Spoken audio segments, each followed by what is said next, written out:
नमस्कार, जनादेश के खास प्रोग्राम शख्सियत में आपका स्वागत है। मैं हूं आपके साथ नाज़मी, जहां आज हम इस शख्सियत में बात करेंगे बिरबल साहनी की। जी हां, बिरबल साहनी भारत के विख्यात पोलियो बॉटनिस्ट थे। भारत के विज्ञान क्षेत्र में उपलब्धियों में योगदान देने में वैज्ञानिकों में बिरबल साहनी का महत्वपूर्ण स्थान है। एक छोटे से गाँव में जन्म लेने वाले इस वैज्ञानिक ने पूरी दुनिया को अपनी खोज से अचंभित कर दिया था।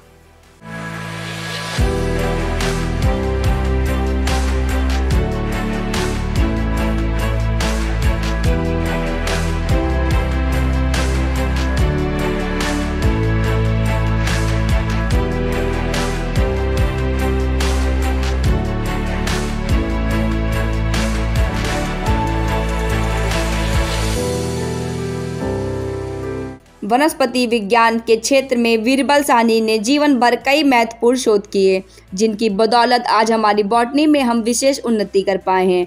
बिरबल साहनी का जन्म 14 नवंबर 1891 को पश्चिम पंजाब के बेहरा शाहपुर जिले में हुआ था। वह ईश्वर देवी और लाल रुचि राम साहनी के तीसरे पुत्र थे, जो लाहौर में रहते थे। परिवार डेरा इस्माइल खान से आया था और वे अक्सर बेहरा के दौरे करते थे, जो सॉल्ट रेंज के करीब था। और केवरा की भूमि विज्ञान में बिरबल को कम उम्र में ही दिलचस्पी थी। बिरबल ने अपने दादा द्वारा विज्ञान में प्रभावित थे, जिन्होंने डेरा इस्माइल खान में बैंकिंग व्यवसाय का स्वामित्व किया और रसायन शास्त्र में सभी को चकित करने वाला शोध किया। रुचिराम लाहौर में रसायन शास्त्र के प्रोफेसर थे और महिलाओं के अधिकारों के प्रति जागृत लाने वाले सामाजिक कार्यकर्ता भी थे। रुचिराम ने मैनचेस्टर में अध्ययन किया और ऑनेस्ट रदरफोर्ड और नील्स बोरा के साथ काम किया था। उन्होंने इंग्लैंड में अपनी सभी 5 बेटों को अध्ययन करने के लिए भेजा। जलियांवाला बाग हत्याकांड के साथ साथ ब्रह्म समाज आंदोलन के बाद से रुचिराम गैर सहभक्ति का आंदोलन में शामिल थे। साहनी का घर बड़े बड़े राजनेताओं के उठने बैठने की जगह रहा। यहाँ पर मोतीलाल नेहरू, गोपाल कृष्ण गोखले, सरोजिनी नायडू और मदन मोहन मालवीय जैसे नेता मेहमान नवाजी में आया करते थे। पंजाब विश्वविद्यालय लाहौर में बीए पास करके वह ब्रिटेन के लंदन विश्वविद्यालय से डीएससी की डिग्री प्राप्त की। लंदन की रॉयल सोसाइटी ने उन्हें अपना फेलो निर्वाचित कर सम्मानित एवं गौरवान्वित किया। इस अत्यंत गौरवपूर्ण सम्मान को प्राप्त करने वाले डॉक्टर बिरबल साहनी 5वें भारतीय थे। डॉक्टर साहनी भारत के एक महान पूरा वनस्पति शास्त्र थे। प्राचीन युग की वनस्पति का अध्ययन कर भारत के लिए एक नया विज्ञान था। इस पुनः वनस्पति विज्ञान में पोलियो बॉटनी कहते हैं। डॉक्टर साहनी ने एक नए समूह के जीवाश्म पौधों की खोज की। ये जिम्नोस्पर्म है, चीड़ तथा उसकी जाति के दूसरे पेड़, जिन्हें पोर्टोलाइजम कहते हैं। इससे सारे संसार का ध्यान इस ओर आकर्षित हुआ। इनके पुनः वनस्पति विज्ञान के अध्ययन के ने महाद्वीपों के एक दूसरे से खींचने के सिद्धांत को बल मिला। इस सिद्धांत के अनुसार महाद्वीप पृथ्वी की सतह पर सदा उस तरह खींचते रहे जैसे कोई नाव नदी में जल समाता पर खींचती है। डॉक्टर साहनी ने सर्वप्रथम जीवित वनस्पति पर अनुसंधान किया। तत्पश्चात भारतीय वनस्पति अवशेषों पर दोबारा जांच शुरू की। इन्होंने कई भारतीय वनस्पति अवशेषों का अन्वेषण किया, जिसका विस्तृत विवरण फेलोसॉफिकल ट्रांजैक्शन और कई नई अन्य पत्रिकाओं में प्रकाशित हुआ।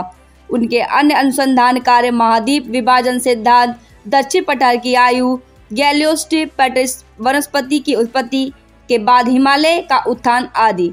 इसके अतिरिक्त कई जटिल व्यवस्थाओं को हल करने में बिरबल साहनी के ये सिद्धांत कारगर साबित हुए। इनके द्वारा स्थापित संस्था Birbal Sahni institute of polio botany दुनिया की पहली संस्था है। साहनी को उनके शोध के लिए भारत और विदेशों में कई अकादमियों और संस्थाओं द्वारा मान्यता प्राप्त थी। उन्हें 1936 में रॉयल सोसाइटी ऑफ लंदन के फेलो चुना गया, जो उच्चतम ब्रिटिश वैज्ञानिक सम्मान था, जिसे भारतीय वनस्पति के लिए पहली बार सम्मानित किया गया था।